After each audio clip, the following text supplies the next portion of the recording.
People say you can't change your career at 30, that's when you're meant to be settling down. You can't change your career at 35, you should have had it figured out by then. Oh my God, you're not married at 38? What the hell are you doing with your life? Who comes up with this stuff? I have no idea.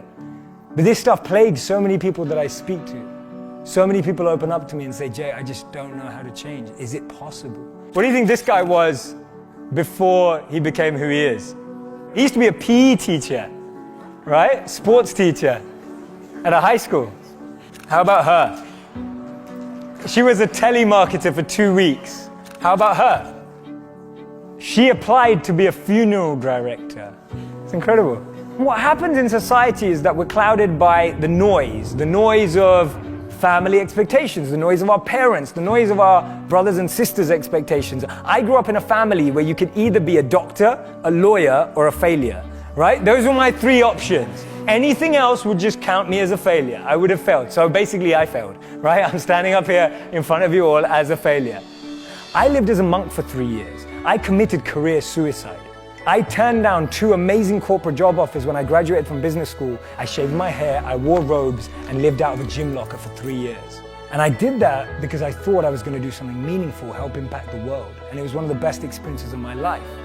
But more than becoming a monk, what that trained me to do was drop out with the rules. People told me, if you come back in 3 years, you'll never get a job. They told me, if you become a monk, people are going to think you weird forever. No girl's ever going to talk to you. People told me, they were like, well, when you come back to real life, like, will you even be able to talk English? Like, people were just really weirded out. I'm just like, okay, I think monks speak English.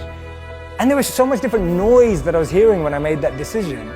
And the funny thing is, from having not been a monk for 4 years now, I'm in one of the most incredible periods of my life that I could ever have asked for. And so much of that is based on the fact that I decided to do something different. So many of the times our expectations are driving us in a certain scenario. We focus so much on life in what we want to be as opposed to who we want to be. Because we've always been told that life and jobs and careers are like boxes and containers. There's only a finite number of options. There is no formula, there is no pattern.